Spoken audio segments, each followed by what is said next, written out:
এক স্বর্ণকারের মৃত্যুর পরে তার পরিবার বেশ সংকটে পড়ে গেল। খাদ্য বস্ত্রে দেখা দিল চরম অভাব।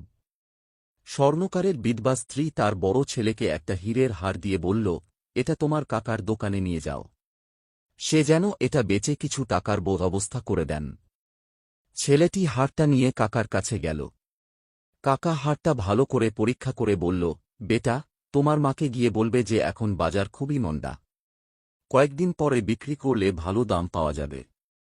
কাকা কিছু টাকা ছেলেটিকে দিয়ে বললেন, আপাতত এটা নিয়ে যাও। আর কাল থেকে তুমি প্রতিদিন দোকানে আসবে। আমি কোনো একদিন ভালো খদ্দের পেলেই যেন তুমি দৌড়ে গিয়ে হারটা নিয়ে আসতে পারো, তাই সারাদিন থাকবে। পরের দিন থেকে ছেলেটা রোজ দোকানে যেতে লাগল। সময়ের সাথে সাথে সেখানে সোনা, রূপো, হীরের কাজ শিখতে আরম্ভ করল। ভালো শিক্ষার ফলে অল্প দিনের মধ্যেই খুব বড় জহুরত বনে গেল। দূর দূরান্ত থেকে লোক তার কাছে সোনার জিনিস বানাতে ও পরীক্ষা করাতে নিয়ে আসত। খুব প্রশংসিত হচ্ছিল তার কাজ।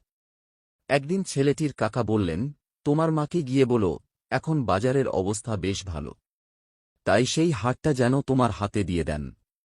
এখন এটা বিক্রি করলে ভালো দাম পাওয়া যাবে। ছেলেটি ঘরে গিয়ে মায়ের কাছ থেকে হারটা নিয়ে ভালো করে পরীক্ষা করে দেখল যে হারটা নকল হীরের হার। তাই সে হারটা কাকার কাছে না নিয়ে বাড়িতেই রেখে দিল। কাকা জিজ্ঞেস করলেন, হারটা এনেছ? ছেলেটি বলল, না কাকা, পরীক্ষা করে দেখলাম এটা একটা নকল হীরের হার। তখন কাকা বললেন, তুমি যেদিন আমার কাছে হারটা প্রথম নিয়ে এসেছিলে সেদিন দেখেই আমি বুঝে গেছিলাম যে এটা নকল হীরের। কিন্তু তখন যদি আমি তোমাকে এই কথাটা বলতাম, তাহলে তোমরা হয়তো ভাবতে যে আজ আমাদের মন্দা সময় বলেই কাকা আমাদের আসল জিনিসকে নকল বলছে।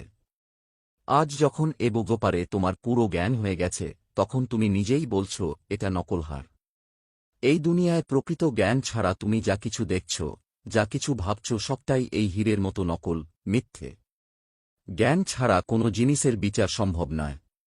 আর এই ভ্রমের শিকার হয়েই অনেক সম্পর্ক শেষ হয়ে যায়। তোমাদের সঙ্গে আমার সেই সম্পর্কটা নষ্ট হোক, আমি তা কখনোই চাইনি।